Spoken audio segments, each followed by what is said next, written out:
سب سے پہلے تو یہ جو ایران اسرائیل تنازع شروع ہوا ہے اس مرتبہ، اس کی آپ کو کیا سمجھ میں آ رہی ہے؟ ٹرمپ کا کردار اس میں کیا ہے؟ کیونکہ اس پہ بڑی بات ہو رہی ہے. پہلے وہ کہتا رہا کہ نہیں بھائی ہم نے نہیں شروع کروایا اور ہمارا اس میں کوئی ہاتھ نہیں ہے. پھر اس نے ایک گارڈین کا آرٹیکل چھپا جس میں وہ کہتا ہے، جس میں بیسیکلی ہیڈ لائن یہ ہے کہ ٹرمپ یہ کریڈٹ لینا چاہ رہا ہے اس اٹیک کے لیے جس کو وہ اپوز کر رہا تھا ماضی میں بقول اس کے.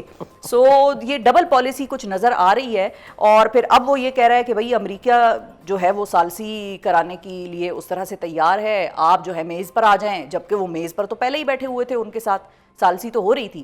تو یہ سارے معاملے میں امریکہ آپ کو کہاں کھڑا نظر آیا؟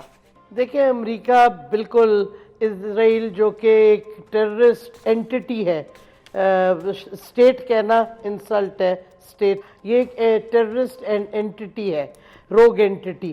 اس کے ساتھ اس کے پیچھے امریکہ کا پاور ہے، امریکہ کے ویپن سسٹمز ہیں. امریکہ پوری طرح کھڑا ہوا ہے اس اسرائیل کے ساتھ. اور ٹرمپ سراسر جھوٹ بول رہا ہے. Let me be very clear, I am not a diplomat. اچھا، جھوٹ، ایبسلوٹ لائز کہ ہم حصہ نہیں تھے، بالکل حصہ تھے.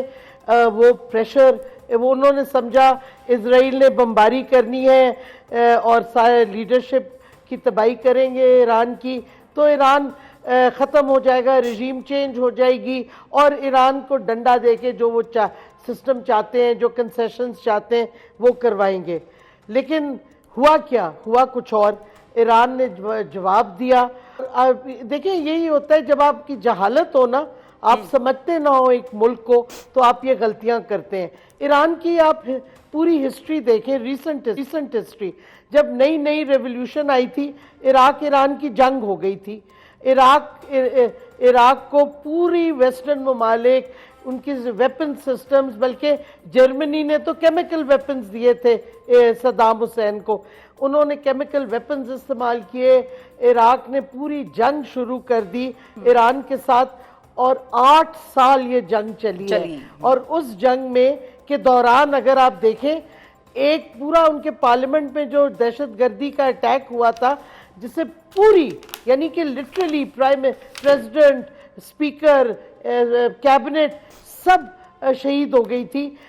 اس کے باوجود ایران 8 سال جنگ لڑا اور اینڈ میں جیتا. صدام کو ہار ماننی پڑی. تو ایران کا یہ ایرانی یوز کرتے ہیں فریز اسٹریٹجک ریسٹرینٹ، کہ ہم لانگ ٹرم جنگ کی پلاننگ کرتے ہیں، کیونکہ ان کو پتہ ہے اسرائیل یہ نہیں سسٹین کر سکتا. اسرائیل کی جو بھی جنگیں ہوئی ہیں، چاہے اپنے نیبرز کے ساتھ، اور جو خیر غازہ میں جو وہ جینوسائیڈ کر رہے ہیں، دوسری سائیڈ لڑی نہیں. اگر آپ دیکھیں ان کی کوئی جنگ زیادہ لمبی نہیں چلی، کیونکہ اسرائیل کا اگر لیک اسپیشل ڈیپتھ نہیں ہے. دوسرا، اس کی آئی ڈی ایف میں بہت سے ڈیول نیشنلز ہیں، کوئی امریکن ہے، کوئی جرمن ہے، برٹش ہے، اور ان کے پاس سٹینگ، اور ان کی پاپولیشن بہت کنسنٹریٹڈ ہے شہروں میں. تو آپ دیکھیں اسرائیل لمبا نہیں کھینچ سکتی جنگ کو، اور ابھی تو اس کو بہت امداد مل رہی ہے. ایران کی میسائل اگر فائر ہوتی ہے، صرف اسرائیل کا اینٹی ڈیفنس، وہ ایئر ڈیفنس سسٹمز نہیں ہوتے. پہلے ان کو کیا کہتے ہیں، امریکہ کی فورسز ہیں جو عراق میں سٹیشنڈ ہیں، پھر فرینچ ریفیل جیٹ ہیں جو یو اے ای سے اڑتے ہیں، ان کی یو ایس ایس ونسنس جو ڈسٹرائر ہے، مسائل ڈسٹرائر ہے، ادھر وہ کھڑا ہوا ہے پرشین گلف میں جہاز. پھر ان کو برطانیہ سائپرس سے اپنے جہاز اڑاتا ہے. پھر جارڈن نے اپنی ایئر سپیس کھول دی ہے. تو یہ دیکھیں کتنے مرحلے طے کرنے ہوتے ہیں. پھر جا کے آئرن ڈوم اور ڈیوڈ سلنگ، یہ دو جو اسرائیل کے ایئر ڈیفنس سسٹمز ہیں، اس کے باوجود اگر میسائل پہنچ جاتا ہے تو یہ ایک بہت ریفلیکشن ہے ایران کی اپنی انڈیجنس ٹیکنالوجیکل اچیومنٹ کا، اور وہ اب نظر آ رہی ہے. اچھا ڈاکٹر صاحبہ، ظاہر ہے آپ نے بھی یہ ذکر کیا ہے، ٹرمپ کے حوالے سے بھی بات کی ہے اور لانگ ٹرم پلاننگ کی ایران کی طرف سے بات کی ہے آپ نے. ایرانی قیادت کا موڈ اب آپ کو نظر کیا آ رہا ہے، جو بظاہر نہ صرف پیچھے ہٹنے کو تیار نہیں ہے بلکہ وہ یہ اندیا بھی دے رہے ہیں کہ وہ جوہری جو طاقت ہے اس کا استعمال کریں گے، یا جوہری عدم پھیلاؤ کے معاہدے جو ہے وہ بیسیکلی این پی ٹی کو مکمل طور پر چھوڑنے کی قانون سازی کرنے جا رہے ہیں. یہ کتنا ان کے لیے مشکلات میں اضافہ کرے گا؟ نہیں دیکھیں، یہ این پی ٹی ٹریٹی جو ہے، جو ایران اور عراق دونوں سگنیٹریز تھے، ایران کا نیوکلیئر اس ریاکٹر کو اٹیک کیا تھا اسرائیل نے، دنیا نے کچھ نہیں کہا. امریکہ وغیرہ سب نے این پی ٹی وائلیٹ کی ہے، جو انہوں نے ہندوستان کے ساتھ نیوکلیئر 123 اگریمنٹ سائن کی ہے. اور کیا کہتے ہیں، میں تو سمجھتی ہوں کہ ایران کو کوئی فائدہ نہیں ہے این پی ٹی میں اب رہنے کا. جو ایران کے ساتھ ہو رہا ہے، جو گروسی جو آئی اے ای اے کا ڈی جی ہے، اس نے کنڈیم تک نہیں کیا اسرائیل نے جو سیف گارڈڈ ریاکٹرز پہ اٹیک کیا ہے. تو کیا فائدہ؟ میں تو سمجھتی ہوں کہ بالکل ایران کو ایگزٹ کر جائے این پی ٹی سے، کیونکہ ایران کے ساتھ جو ہو رہا ہے ظلم، انٹرنیشنل کمیونٹی جو کر رہی ہے، وہ ان کو کوئی فائدہ نہیں ملے گا. اور میں سمجھتی ہوں کہ ٹرمپ سمجھتا ہے کہ یہ جنگ کے بعد وہ نیوکلیئر نیگوسیشن کریں گے کہ یہ پریشر ٹیکٹک سے الٹ اس کا ریاکشن ہوگا، اور یہ واضح طور پہ سمجھ جانا چاہیے. لیکن شفا، ایک بڑی انٹرسٹنگ چیز ہو رہی ہے آج کل. پہلے پاکستان انڈیا کی جنگ میں انڈیا کے پاس ریفیل جہاز تھے، ویسٹرن ٹیکنالوجی تھی. ہم نے اپنے انڈیجنس میسائلز اور چائنیز پلینز اور ان کے جو کمیونیکیشن سسٹمز استعمال کیے، اور کون اینڈ میں سکسیسفل ہوا؟ پاکستان.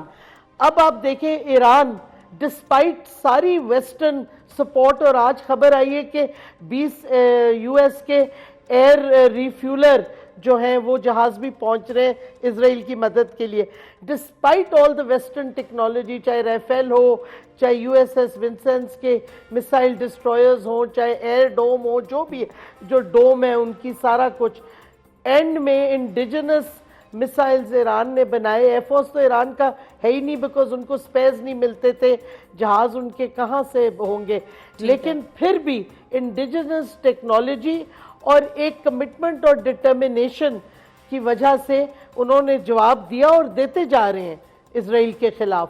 تو میں سمجھتی ہوں یہ بڑا انٹرسٹنگ ایک فینومینن اب ہو رہا ہے کہ so called superior western weapon systems by them selves کچھ نہیں کر سکتے اگر دوسری سائڈ کا ول اور ڈٹرمنیشن ہے ٹو فائٹ فار their